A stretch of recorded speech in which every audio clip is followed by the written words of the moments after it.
Fala galera, Zavo Lima na área, tamo junto, é isso aí, vamos seguir agora nas nossas aulas de Sociologia na História, nossa terceira aula, nosso terceiro episódio, nós vamos falar sobre cultura e identidade. É isso aí, hein? Roda a vinheta e vem comigo e vamos nessa!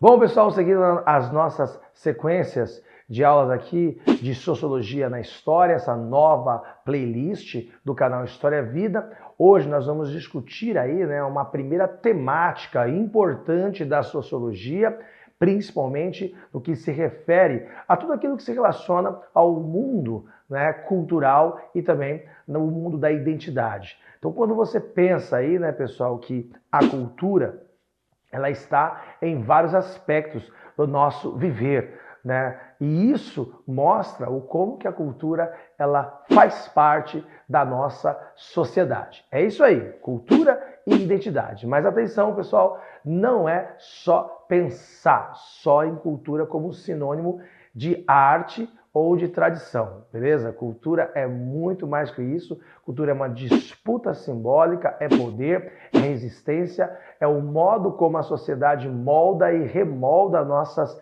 ideias, hábitos e valores. Então, já se ajeita aí para você ampliar o seu pensamento sobre cultura e identidade. Já peço de antemão, hein? Clica, compartilha, ativa os sininhos para receber as notificações. Vem com a gente, se inscreve no canal, porque isso é muito importante, dá uma força pra gente. Dê pelo menos o seu like aí, tá bom? Vamos lá, então, para começar, a pergunta inicial e básica. O que é cultura? Beleza? Lá no século XIX, o antropólogo Edward Tylor, ele definiu cultura como aquele todo complexo, ou seja, que inclui conhecimentos, crenças, arte, leis, moral, costumes e quaisquer outras capacidades e hábitos adquiridos pelo homem como membro da sociedade, beleza? Ou seja, cultura não é só erudição, é tudo aquilo que a gente aprende vivendo em grupo. Isso é um conceito basilar do entendimento de cultura, beleza? Mas tem muito mais, pessoal? Temos vários autores que podem pensar outras coisas também. O antropólogo Clifford Geertz, pessoal, dizia que cultura é como uma teia de significados que nós mesmos tecemos, ou seja, nós mesmos criamos essa teia. Ou seja, a gente vive dentro dessas teias e sem perceber estamos praticando. Um exemplo aí é um peixe que não sabe que está na água, mas está vivendo a água. Assim como nós estamos vivendo a cultura, aquilo que aprendemos e repetimos sem nem perceber que aprendemos, beleza? E a gente vai praticando o processo cultural dentro inserido de uma sociedade. Agora, nós temos um outro ponto, que a cultura nunca é neutra. Ela é construída historicamente, socialmente e sempre está ligada a relações de poder. Isso é muito importante e para entender um pouco melhor sobre isso, a gente traz aqui o pensador, o sociólogo Pierre Bourdieu. Ele vai dizer, pessoal, que existe uma cultura dominante, aquela que é imposta como legítima. E existem outras culturas, segundo a cultura dominante, que são marginalizadas, que são ficadas de lado. Dá um exemplo claro sobre isso, pessoal. Quando a escola, o processo escolar valoriza somente a música erudita e deslegitima o samba, o rap, o maracatu, outros estilos fora o estilo clássico erudito, então ela está relativizando aí, ou seja, está preponderando para uma cultura específica. E este ponto pode gerar vários atritos. Nesses atritos de você elevar uma cultura e deslegitimar outra cultura, leva-nos a um conceito muito importante sempre quando se fala de cultura. É o conceito de etnocentrismo. E o etnocentrismo é o hábito de julgar outras culturas com base nos valores da nossa própria cultura.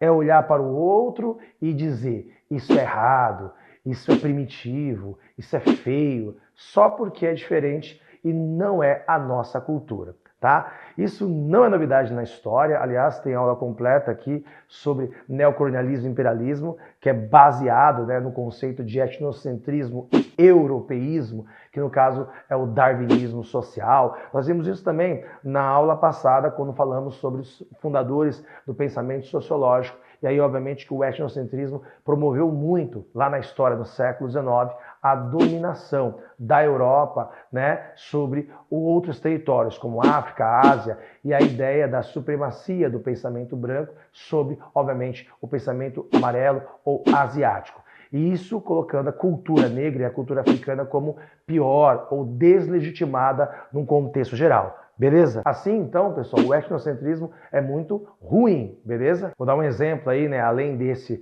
geralzão conhecido do eurocentrismo dominando a África e a Ásia, é só a gente pensar, pessoal, por exemplo, né, como a gente olha aí o etnocentrismo, que muitas vezes a gente despreza aí, ou pessoas de determinadas religiões monoteístas desprezam aí a cultura africana, as religiões africanas, ou mesmo os costumes indígenas, as religiões indígenas, ou acha estranha a culinária de outro país só porque olha pelo olhar da sua própria cultura. Beleza? É neste ponto, pessoal, que o autor Frantz Fanon, um intelectual nascido em Martinica, ele denunciava esse tipo de violência. Ele mostrava como que o racismo e o colonialismo agem não só no corpo, mas também na mente, na cultura, nos símbolos. E o etnocentrismo, no fundo, é ignorância com, né, pose aí de superioridade. Né? Basta aí aquela ideia de que os europeus são os melhores porque sim. Beleza? Bom, mas se existe etnocentrismo, também existe uma postura oposta, que é o relativismo cultural. Etnocentrismo de um lado, relativismo cultural do outro.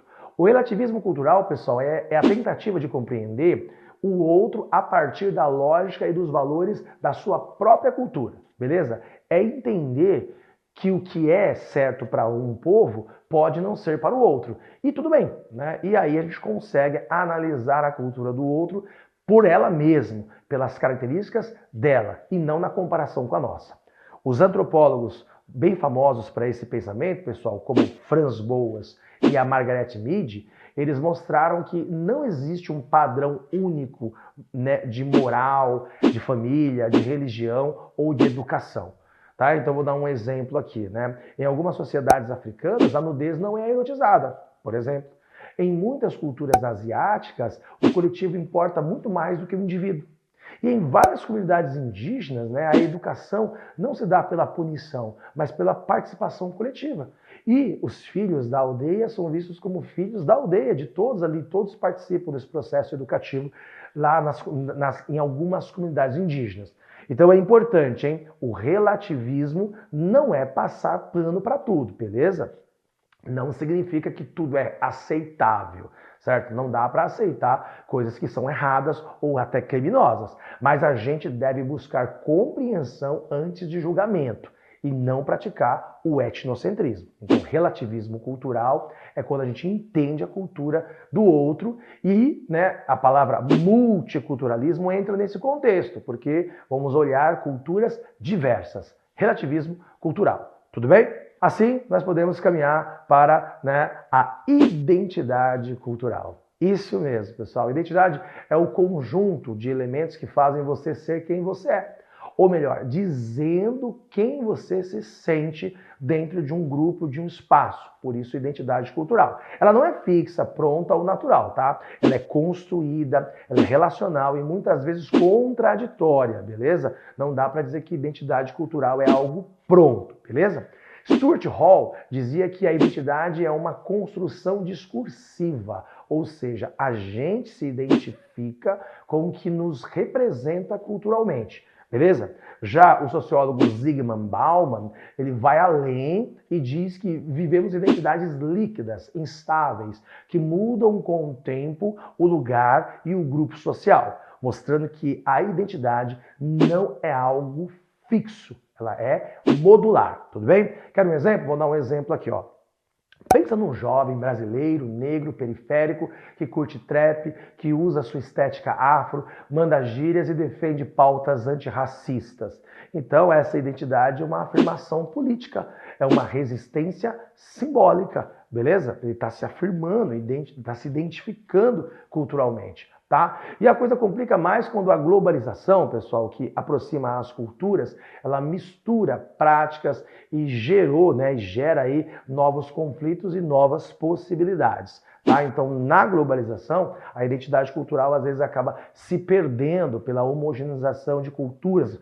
Isso não é tanto problemas, mas é uma nova análise, justamente porque as redes e as conexões vão criando várias maneiras de olhar a identidade cultural. Tudo bem? Assim, é muito importante nós pensarmos alguns conceitos aí relacionados ao processo de identificação e, ao mesmo tempo, de, obviamente, relações de identidades culturais. Tudo bem? E esses conceitos, nossa, são bastante cobrados aí nas provas, nos vestibulares, no Enem ou em qualquer assunto relacionado à cultura e identidade cultural. Né? Vamos lá, então, ó. Na sequência nós temos a ideia de aculturação. O que é a aculturação? É quando duas culturas entram em contato e há troca mútua. Vou dar um exemplo aqui: indígenas que aprendem o português e, obviamente, ensinam sua língua, o tupi, por exemplo. Certo? Já a assimilação cultural é quando uma cultura mais fraca é absorvida e perde parte da sua identidade. Vou dar um exemplo: imigrantes que abandonam aí o seu idioma de origem para se adaptar ao idioma no qual ele está vivendo para poder então se sentir inserido. Beleza? Já o sincretismo, o sincretismo são fusões culturais. Vou dar um exemplo aqui: o sincretismo religioso. Exemplo, o sincretismo entre orixás africanos e os santos católicos, dando origem a novas religiões. Tudo bem? O hibridismo cultural. O hibridismo cultural é a mistura de elementos diferentes que formam algo novo. Vou dar um exemplo aí, ó. O funk com eletrônico, o rap com samba, moda africana, coreana, brasileira. Então você está mudando e criando algo novo a partir do hibridismo, beleza?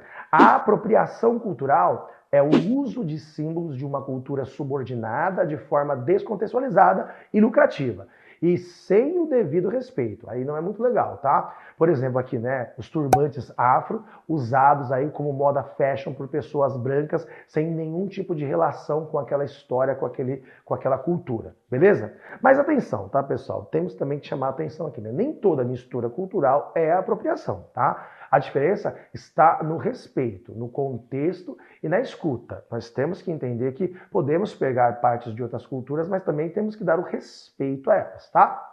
Bom, como que tudo isso cai nos vestibulares? Pode ser pensado como questões de sociologia, o termo, os tópicos de cultura e identidade cultural. Às vezes vem numa charge sobre preconceito, outras vezes num texto falando sobre diversidade, racismo ou identidade cultural e, olhem lá, citando esses autores que nós falamos aqui na aula, beleza? E na redação, pessoal, isso mesmo, o tema pode envolver intolerância religiosa, apagamento histórico ou desigualdade simbólica, já foi tema de redação, cultura sempre é tema de redação, e fique esperto. Por isso que é bom citar autores, tá? Para a gente discutir, colocar argumentos. Vou usar aqui alguns autores importantes que podem ser citados e que são bastante críticos, desta ideia do conceito de cultura. Beleza? O autor Antônio Gramsci, pessoal, com sua ideia de hegemonia cultural, as ideias de classe dominante se impõem como se fossem naturais.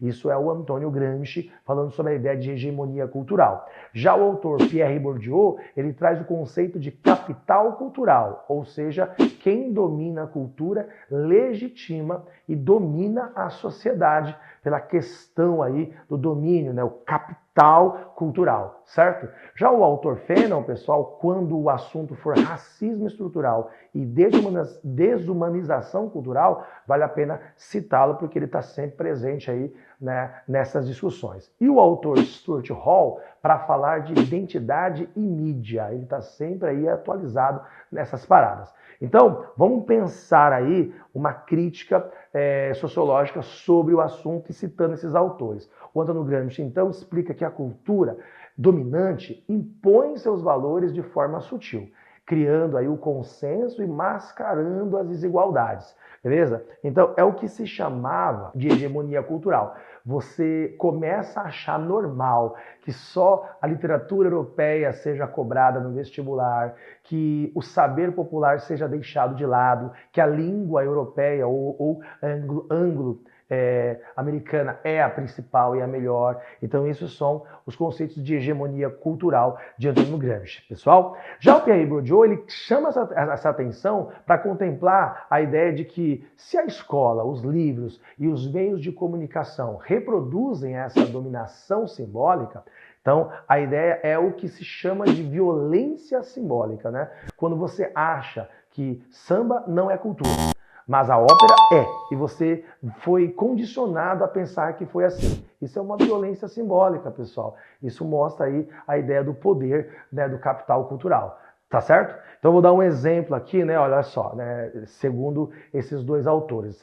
Se a escola que ensina só Mozart e nunca fala de Cartola, de Dona Ivone Lara, está dizendo, mesmo sem palavras, qual a cultura vale mais e qual a que vale menos. Então, se você não tem acesso a outras culturas e só tem acesso a uma, é sinal que você vai reproduzir esta única cultura. Beleza? E aí a gente fecha, né, com a ideia de que a cultura é muito mais que costume, né? É disputa, pessoal. Cultura é disputa. E que toda vez que você afirma sua identidade, seu jeito de falar, de vestir, de rezar, de cantar, você também está fazendo política, você está agindo politicamente. Por isso que eu falei lá na primeira aula de sociologia, que sociologia está imbricado com cultura, antropologia, política, história, tá? Então tudo isso tem que ser visto nesta lógica, tudo bem?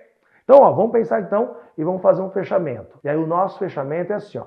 A cultura é construção social. Identidade é resistência. E entender o outro não é perder quem você é, certo? É ampliar sua humanidade, beleza? Ampliando sua humanidade é o que vai mostrar que você é alguém nesse mundo, tá? Então, me conta aí nos comentários qual é a expressão cultural que você acha que foi a mais que existe aí, que sofre mais preconceito no Brasil, tá? E também, né, traz aí pra gente contribuições pra gente fazer novas aulas e novos pontos de sociologia, tá? Então o canal é História Vida, curta, compartilha, ativa o sininho para receber as notificações. Falamos aí sobre o conceito de cultura e identidade, tocamos nos principais assuntos e até a próxima aula. Valeu, tchau, tchau, tamo junto.